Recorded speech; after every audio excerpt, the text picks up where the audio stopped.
N air bubble is trapped at point B, C B बराबर 20 centimetre in a glass sphere of radius 40 centimetre and refractive index 1.5 as shown in the figure. Find the nature and position of the image of the bubble as seen by the observer at point P. Okay. तो देखिए बच्चों, इस question में हमसे कह रहे हैं कि एक ग्लास का स्फीयर है, ठीक है। तो ये स्फीयर किसका हो गया बेटा? ये हो गया ग्लास स्फीयर, ठीक है, ग्लास स्फीयर। और कह रहे हैं यहाँ पे एक एयर बबल ट्रैप्ड है। तो बी पॉइंट पे ये क्या है? ये एयर बबल है, ठीक है, ये बी पॉइंट पे। और कह रहे हैं कि इसका सेंटर सी है और इस ग्लास स्फीयर का जो रेडियस है वो कितना है? 40 सेंटीमीटर। जबकि ग्लास स्फीयर का जो अपना रिफ्रैक्टिव इंडेक्स है वो कितना है? 1.5। कोई पर्सन P पॉइंट से अगर देखता है तो उसको ये एयर बबल कहाँ दिखाई देगा? बेटा देखिए, आपको पता है इस B पॉइंट से क्या होगा भाई? एक लाइट रे चलेगी, है ना, ऐसे, ठीक। जब एक लाइट रे चलेगी तो जब यहाँ पड़ेगी तो ये क्या हो गया? ये ग्लास का सरफेस है और इस तरफ क्या है बेटा? ये है एयर, क्योंकि आप एयर में बैठ के देख रहे हैं। इधर क्या है? ग्लास। तो लाइट रे क्या होगी बेटा? डेंसर से रेयरर में जाएगी। और जब लाइट रे डेंसर से रेयरर में जाती है तो क्या होता है? Away from the normal. किधर जाती है? Away from the normal. इसका मतलब यहाँ पे अगर मैं नॉर्मल ड्रा कर दूँ इस पॉइंट पे जहाँ पे टकरा रही है लाइट रे, तो ऐसा कुछ नॉर्मल बनेगा। ये क्या बना? जो डॉट डॉट डॉट मैंने बनाया ये बन गया नॉर्मल। तो अब लाइट रे कैसे जाएगी? क्या सीधा जाएगी ऐसे? नहीं, ये अवे हो जाएगी, दूर हट जाएगी, तो ऐसे चली जाएगी। ऐसे जाएगी तो इसको पीछे मिलाओगे तो यहाँ इसकी इमेज बनती हुई महसूस होगी। यानी कि इस पॉइंट से देखने पर हमको यहाँ इमेज दिखाई देगी। यानी कि इमेज जो है वो सरफेस से जितनी दूर ऑब्जेक्ट था उससे थोड़ा सा पास दिखाई देगी, ठीक है। अच्छा, और कैसी इमेज दिखेगी? तो क्या यहाँ वास्तव में लाइट रे मिल रही? नहीं, यहाँ पे हमेशा वर्चुअल इमेज मिलेगी। यानी कि इमेज विल बी वर्चुअल। तो इमेज कैसा होगा? उसका जो है नेचर कैसा होगा? वो होगा वर्चुअल, ठीक है। अच्छा, अब सोचो, अपने को सारी डिस्टेंस यहाँ से लेना है। तो यहाँ से सेंटर की डिस्टेंस को हम लोग रेडियस लिखते थे r कितना दिया है? 40 सेंटीमीटर। चूंकि सारी डिस्टेंस यहाँ से लेनी थी तो इसके इस तरफ की डिस्टेंस क्या होती है? पॉजिटिव। इधर की डिस्टेंस क्या होती है? निगेटिव। इसलिए इधर वाली डिस्टेंस तो क्या लिखेंगे? पॉजिटिव। तो r कैसा लिखा? पॉजिटिव। यहाँ से ऑब्जेक्ट की डिस्टेंस, तो ऑब्जेक्ट काम कौन कर रहा? B कर रहा। तो ये B कितना होगा? तो इस पॉइंट को कुछ नाम दे दूँ, इसको मैं P डैश कह देता हूँ ना।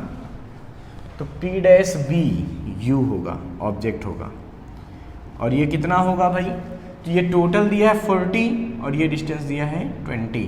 तो 40 में से 20 ये वाली हटा दो तो ये वाली मिल जाएगी। तो ये बचेगी 40 माइनस 20 यानी कि 20 सेंटीमीटर। V अपने को क्या करना है बेटा? फाइंड करना है। हम यहाँ पे फार्मूला नॉर्मल अपना यूज कर लेंगे। कौन सा होता था? याद करो, mu minus 1 upon R is equal to mu upon V minus 1 upon U। ये कब फार्मूला आता था? ये होता था रिफ्रैक्शन फ्रॉम स्फेरिकल सरफेस। जब स्फेरिकल सरफेस से रिफ्रैक्शन होता है तो ये रिफ्रैक्टिव इंडेक्स का फार्मूला यूज होता है। यहाँ पे म्यू बड़ी मजेदार चीज है। म्यू क्या है? रिफ्रैक्टिव इंडेक्स है। किसका? पहले मीडियम के रिस्पेक्ट में दूसरे मीडियम का। पहला मीडियम मतलब जहां लाइट रे पहले ट्रेवल करती है, दूसरा मीडियम मतलब जहां बाद में। यानी कि ग्लास से एयर में गई तो ग्लास के रिस्पेक्ट में एयर का रिफ्रैक्टिव है। यानी कि यहाँ पे लेंगे हम जी म्यू ए। क्या लेंगे बेटा? G mu A. और अपने को जो ये म्यू पता है ना बेटा, ये ए म्यू जी दिया होता है। एयर के रिस्पेक्ट में हमेशा ये दिया गया है 1.5। तो जब हम यहाँ से बेटा जी म्यू ए निकालेंगे तो क्या निकलेगा? आपको पता होना चाहिए, जी म्यू ए बराबर 1 अपान ए म्यू जी, यानी कि 1 अपान 1.5, ठीक है। तो ये वैल्यू यहाँ पुट कर देंगे तो क्या आएगा अपने पास बताओ, ये आएगा 1/1.5 माइनस 1/r, r की value 40 is equal to 1/1.5/v minus 1/u, u की जगह 20 लिख देंगे यहाँ पे क्या, ऑन मल्टीप्लाइंग बाई 1.5। अब बेटा सॉल्यूशन करना है वो आप अपने हिसाब से कर भी सकते हो या हमारी तरह भी कर सकते हो।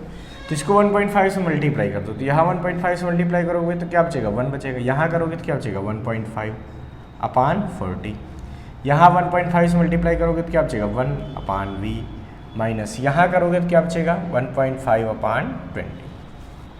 ठीक है, इसको सॉल्व करोगे क्या मिलेगा बताओ, ये बचेगा माइनस का 0.5/40 is equal to 1/v minus point हटाओगे 0 बढ़ेगा, 5 से अगर डिवाइड करोगे तो 3 टाइम और 5 से डिवाइड करोगे तो 40 टाइम, यानी कि ये बचेगा माइनस का 3/40।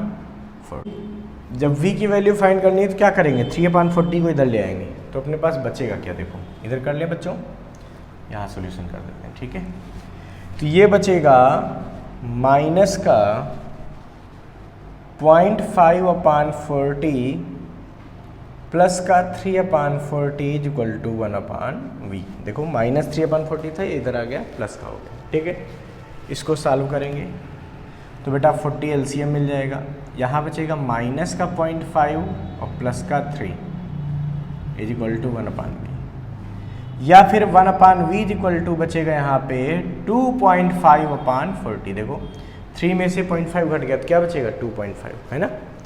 अच्छा, इसको सॉल्व कर लेते हैं, पॉइंट हटाया 0 बढ़ाया, 25 से 1 टाइम 25 से 16 टाइम, तो 1/v इज इक्वल टू 1/16, तो हम कह सकते हैं कि v is equal to 16 centimetre.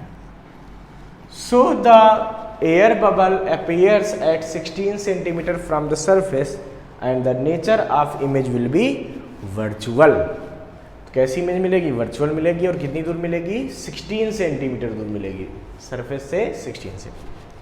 इसको फटाफट नोट कर लीजिए बच्चों।